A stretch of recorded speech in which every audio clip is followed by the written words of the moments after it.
Welcome to FedScoopTV. I'm Camille Tootie. I'm sitting here with Bob Day from the U.S. Coast Guard. Welcome. Well, thanks. Glad to be here. So we're here at the Semantic Government Symposium, and obviously tech is in focus. What would you say has been your most successful collaborative tech endeavor with government? Well, I say my 34 years of being in the tech business in government has had a slew of them, but and really the Coast Guard is well positioned to be, with the public sector, the private sector, because we interface with that, and not only that, the international sector. If I had to say the most interesting one in recent history has been the implementation of what's called the automatic identification system for maritime ships. And we take data from so many different sources, from private providers, from our own systems, from commercial providers, that gives us really a complete maritime domain awareness of all the ships coming into our country and going out of our country. That collaboration had to go across many, many different frameworks, sometimes voluntary, sometimes regulatory, and managed to put it all together and make it work. And so probably one of the better examples I've seen of that type of collaboration for the betterment of not only industry, but also of government as well. So that one really strikes me as one that I've watched develop over the last 10 years since 9/11, that's having an impact not only just for our own security, but is helping the supply chain. If you know where, it's like FedEx, if you know where your package is at all times, you can better predict delivery and get your supply chains down. Same thing with maritime commerce. If you know where the vessels are, you can predict who's coming in next, and that's really important to our economy, believe it or not. Port of LALB processes a third of the goods that are brought into this country, all coming in on ships. So it enhances that relationship as well. Mm-hmm. And cybersecurity has been an issue that both government and industry struggles with.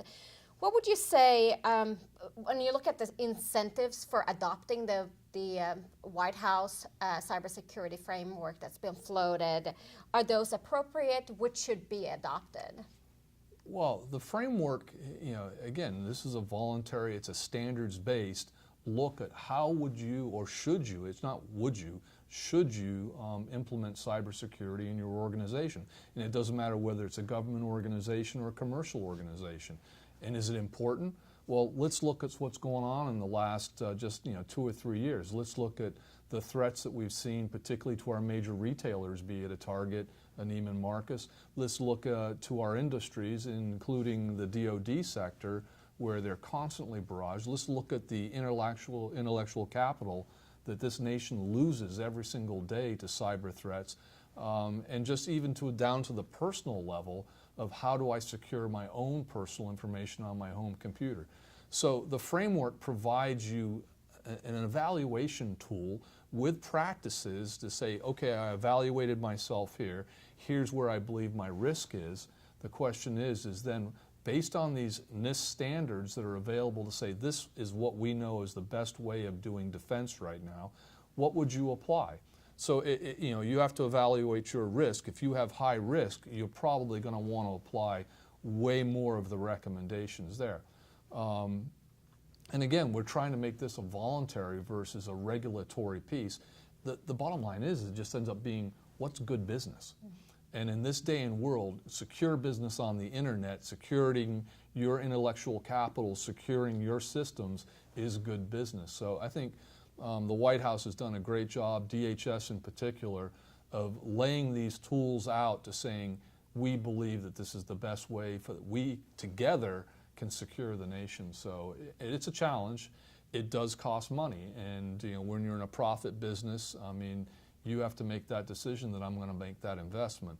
But if you're at the high-end risk spectrum, you're handling PII, you're handling financial transactions for people, you probably want to elevate yourself up to that higher level such that you are adequately protecting against the risks that are out there and the ones that are going to continue to escalate each and every day. So it's a challenge. I understand it. This is just one tool that they can use to really take a look at their risk position. What are some key issues agencies should consider when thinking about plans around continuity of operations?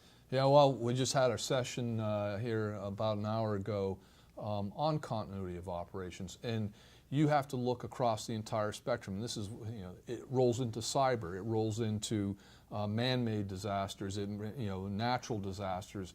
No different than the cyber risk that you're talking about, you need to evaluate your IT systems against the risks that can be caused by those types of events.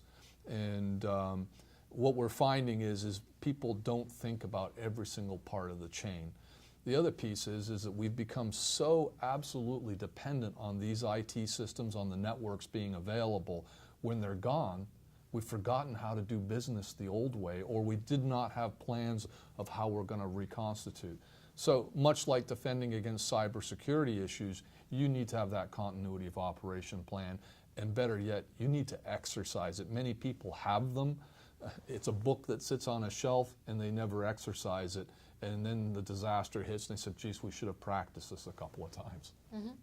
How can agencies' continuous monitoring effort go beyond just mobile?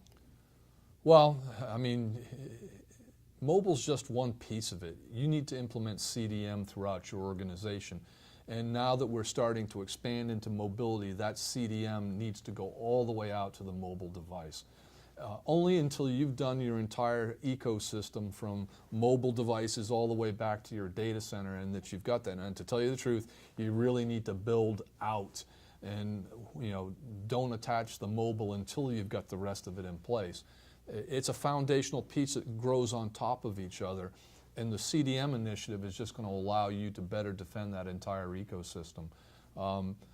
For me, I'm not going to BYOD and those types of things until I have that capability out there to defend those mobile devices, because if that's the weak link, it impacts all the way back into my rest of my cyber ecosystem. So the CDM program that, again, DHS is rolling out is going to provide federal agencies and now state and local governments, as well as practices for businesses, to say, again, this is a good practice on the way to do it. So we hope it saves us money in the long run instead of doing these very static defense plans and 3-year certifications.